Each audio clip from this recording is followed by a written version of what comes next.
Hello traders, welcome back. Michael Harding here from the Academy of Financial Markets. In this lecture, I'll basically explain the difference between swing trading and day trading in terms of risk management. So there are different strategies to use depending on the time frames that you guys are also using. If you're one that tends to switch from multiple time frames, so right now we're looking at Aussie USD on a 5-minute. If you're the type that switches over to a 15, 1 hour, because you want to look at the bigger picture, right? So when putting in a stop loss and understanding risk management with day trading and swing trading, it's slightly different. It's a slightly different approach. In the last lecture, I was explaining how it's important to maintain a 3% risk management rule. That's for day trading. That rule should definitely apply as well for swing trading. It's just you have to be a little bit more crafty with your work when it comes to swing trading, and you have to have a different level of discipline because swing trading, if you're the type that always looks at the computer and you're always looking at your positions, it's a roller coaster ride. So sometimes you could be up quite a bit, and at other times you might be looking at your account and wondering or wishing that you closed the trade, and then holding on to it. So it's very easy for it to get on your emotional side. That's swing trading, and also like with stop losses and stuff like that, it's slightly different. Let's just take a look at Aussie USD on a daily, just to give you an example of what I mean here.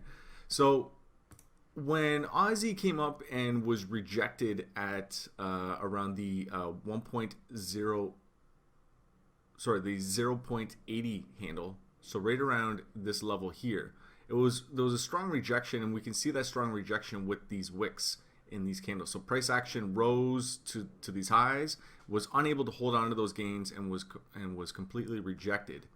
Okay, so now thinking that this is a good level of rejection, if we are able to come back and test these levels again, this might be a good opportunity to go short, and it was a good opportunity to go short.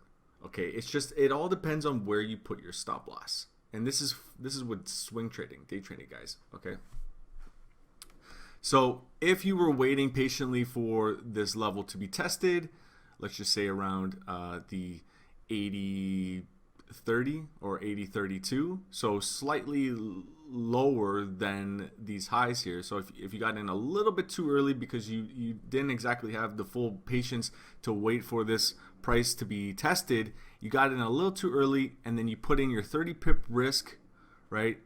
That would have been right about there. You would have been stopped out, and then the pair fell down.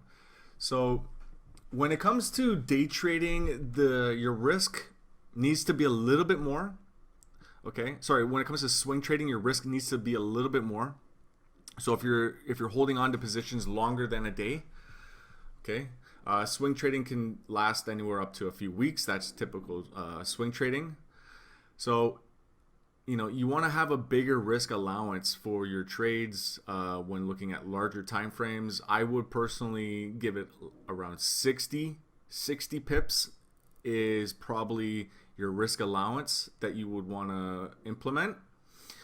So in that case, you wouldn't have been stopped out when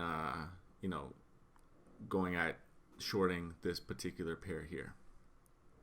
Okay, so day trading or intraday trading, 30 pip risk seems to be acceptable, and it seems to be working as long as you have enough patience. And then with with swing trading, you want to have a little bit more risk for each trade that you make. Okay, so that's basically the main difference between swing trading and day trading. I'm going to leave it there. Be sure to watch the next videos, guys. We're getting into the next chapter. A lot more exciting stuff up and coming.